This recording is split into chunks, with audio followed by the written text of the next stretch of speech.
இந்த கோவிட்டை எப்படி தடுக்க வேண்டும் என்ற விடயங்கள் பேசப்படுகின்ற பொழுது இந்த பார்லமெண்டத்திலே சில அமைச்சர்கள் சொன்ன கருத்துக்கள் அந்த நேரத்திலே எவ்வாறு மக்களினால் பேசப்பட்டது என்பதை நாங்கள் விளங்கிக் கொள்ள வேண்டும். குறிப்பாக தம்மிக்க பனியை நாங்கள் அருந்திவிட்டால் கோவிலிருந்து பாதுகாப்பை நாங்கள் பெற்றுக்கொள்ள முடியும் என்று அமைச்சர்கள் சொல்லியிருந்தார்கள். சில முட்டிகளையும் சட்டிகளையும் நீரிலே உடைப்பது அல்லது நீரிலே கொண்டு கலப்பதன் மூலமாக கோவிட்டை தடுக்கலாம் என்ற விடயங்கள் சில அமைச்சர்களினால் பேசப்பட்டது. அந்த நேரத்திலே அந்த விடயங்கள் எவ்வாறு மக்கள் மத்தியிலே ஈர்க்கப்பட்டதோ இன்று அதே போன்று சில அமைச்சர்களுடனும் பார்லமென்ற உறுப்பினர்களுடைய கருத்துக்களை பார்க்கின்ற பொழுது இன்றும் அவ்வாறான ஒரு அரசியல் நிலைப்பாட்டுக்கு இந்த நாடு தள்ளப்பட்டிருக்கும் விடுமா என்ற ஒரு அச்சம் இன்று ஏற்பட்டிருக்கின்றது. குறிப்பாக இன்று நாங்கள் பார்க்க வேண்டும், இன்று அரிசி தட்டுப்பாடு என்று பேசுகின்ற பொழுது சிலர்கள் சொல்லுகின்றார்கள், அரிசியை சில பிராணிகளுக்கு நீங்கள் உணவாக வழங்குகின்ற காரணத்தினால் தான் இன்று அரிசி தட்டுப்பாடு ஏற்பட்டிருக்கின்ற என்று சிலர் சொல்லுகின்றார்கள். இன்று அரிசியை கோழிக்கு வழங்குகின்ற காரணத்தினால் தான் இன்று முட்டையிலே அந்த மஞ்சள் தன்மை இல்லாமல் போய்விடுகின்றது என்று சொல்லுகின்றார். இன்று தேங்காய் தட்டுப்பாடு ஏற்படுகின்ற பொழுது தேங்காயிலே சம்பல் செய்கின்ற காரணத்தினால் தான் இந்த நாட்டிலே தேங்காய் தட்டுப்பாடு ஏற்பட்டு விட்டது என்று சில அமைச்சர்கள் சொல்லுகின்றார்கள். இந்த கருத்துக்களை எல்லாம் பார்க்கின்ற பொழுது இங்கு அமைச்சர்களிடம் ஏதாவது ஒரு பிரச்சனை இருக்கின்றதா அல்லது இந்த நாட்டிலே காணப்படுகின்ற மக்களுக்கு ஒரு பதிலை சொல்ல வேண்டும் என்பதற்காக அவ்வாறு சொல்லுகின்றார்களா அல்லது மக்களை ஏமாற்றுகின்றார்களா என்ற ஒரு அச்சம் ஏற்படுகின்றது. சபை தலைவர் அவர்களே, நாங்கள் அண்மையிலே பார்த்தோம், ஒரு அமைச்சர் அவர்கள் காட்டிலே இருக்கின்ற அணில்கள் எவ்வாறு சந்தோஷமாக இருக்க வேண்டும் என்ற விடயங்கள் பேசப்படுகின்றன. இன்று இந்த நாட்டிலே இருக்கின்ற மக்கள் சந்தோஷமாக இருக்கின்றார்களா என்பதை நாங்கள் சிந்திக்க வேண்டும். இன்று விவசாய துறையை நாங்கள் எடுத்து பார்த்தோமாக இருந்தால் இன்று விவசாயம் சென்ற வெள்ளத்தின் காரணமாக குறிப்பாக எங்களுடைய கிழக்கு மாகாணம் அதே போன்று இந்த நாட்டில் கூட பல விவசாயிகள் பாதிக்கப்பட்டார்கள், பல விவசாய செயற்பாடுகள் பாதிக்கப்பட்டது.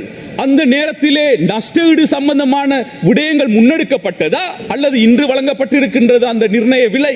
இவ்வளவு காலமும் அந்த நெல்லுக்கான அரிசிக்கான நிர்ணய விலைகள் சம்பந்தமாக பேசப்படுகின்றதை விடுத்துவிட்டு இன்று காட்டிலும் அல்லது வெளியிலும் இருக்கின்ற விலங்குகள் சம்பந்தமாக பேசப்படுவது என்பது யோசிக்க வேண்டிய ஒரு விடயமாக காணப்படுகின்றது. ஆகையால் நாங்கள் தயவு செய்து எங்களுடைய அரசாங்கத்தில் இருக்கின்ற அமைச்சர்களிடமும் பார்லமென்ற உறுப்பினர்களிடமும் நாங்கள் கேட்கின்ற விடயம், நீங்கள் இன்னும் எதிர்க்கட்சியை சாடித்தான் உங்களுடைய அரசியலை செய்கின்றீர்கள். இன்று ஒருவர் எனக்கு முன்னே பேசியவர்கள் சொன்னார், நாங்கள் எதிர்க்கட்சியில் இருக்கின்றவர்கள் சொன்னார்களாம் பெட்ரோல் தட்டுப்பாடு ஏற்படும் என்று சொன்னார்களாம் என்று ஒரு விடயம் சொல்லப்படுகின்றன. அப்படி பார்த்தால் எரிபொருட்களை 100 ரூபாய்க்கு வழங்குவோம் என்று சொன்னவர்கள் யார்? அந்த எரிபொருட்களிலே காணப்படுகின்ற 50 ரூபாய் அந்த நேரத்திலே அமைச்சருடைய பக்கெட்டுக்கு போகின்றது என்று சொன்னவர்கள் யார்? ஆகையால் நாங்களும் அரசியல் நோக்கம் கருதி இன்று இவ்வாறான விடயங்களை பேச முடியும் என்பதை நீங்கள் விளங்கிக் கொள்ள வேண்டும். இன்று அதிகாரங்கள் முழுமையாக உங்களுக்கு வழங்கப்பட்டிருக்கின்றது.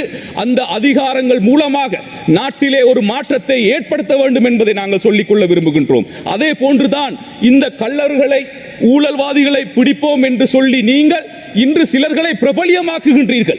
இன்று அவர்களை சிலர் மக்கள் மறந்திருக்கின்ற இந்த நேரத்திலே அவர்களுடைய கைது என்பது மீண்டும் மக்கள் மத்தியிலே அவர்கள் இப்பொழுது ஒரு புதிய பரிணாமத்தை கொண்டு மீண்டும் அரசியலிலே தலை தூக்குகின்ற ஒரு நிலையாக மாறுகின்றது. ஆகையால் உங்களுடைய இந்த செயற்பாடுகளை நீங்கள் சரியாக செய்ய வேண்டும் என்பதை நாங்கள் கேட்கின்றோம். அதே போன்றுதான் தேர்தல் காலங்களிலே பேசப்படுகின்ற இந்த ஈஸ்டர் தாக்குதல், எல்லா தேர்தல் காலங்களிலும் பேசப்படுகின்ற ஈஸ்டர் தாக்குதலுடைய பிரதான சூத்திரதாரி யார் என்பதை கண்டுபிடிப்பதற்கான நடவடிக்கைகளை நீங்கள் மேற்கொள்ள வேண்டும். ஏனென்றால் சென்ற அரசியல் மேடைகளிலுமே நீங்களும் இது சம்பந்தமாக பல விடயங்களை பேசியவர்கள் என்பதை நீங்கள் மறந்துவிடக் கூடாது. அந்த அடிப்படையிலே இந்த ஈஸ்டர் தாக்குதல் என்பது இந்த நாட்டிலே அரசியல் மாற்றம் மாத்திரமல்ல, இந்த அரசியல் மாத்திரமல்ல, சமூகங்களிடையே எவ்வாறான ஒரு நிலைக்கு கொண்டு வரப்பட்டது, அந்த ஈஸ்டர் தாக்குதல் மூலம் இந்த நாட்டிலே எவ்வாறான மாற்றம் ஏற்பட்டது என்பதை நீங்கள் விளங்கி இருக்கின்றீர்கள். உங்களுடைய தலைவர் அவர்கள் விளங்கி இருக்கின்றார்கள். ஆகையால் அந்த ஈஸ்டர் தாக்குதலுடைய பிரதான சூத்திரதாரிகளையும் நீங்கள் கண்டுபிடிக்க வேண்டும் என்ற விடயத்தையும் நான் இந்த இடத்திலே ஞாபகம் ஊட்டிக் கொள்ளுகின்றேன். வீடியோக்களை மிஸ் பண்ணாமல் பார்க்க இன்றே ஷார்ட் நியூஸ் யூடியூப் சேனலை சப்ஸ்கிரைப் பண்ணுங்கள்.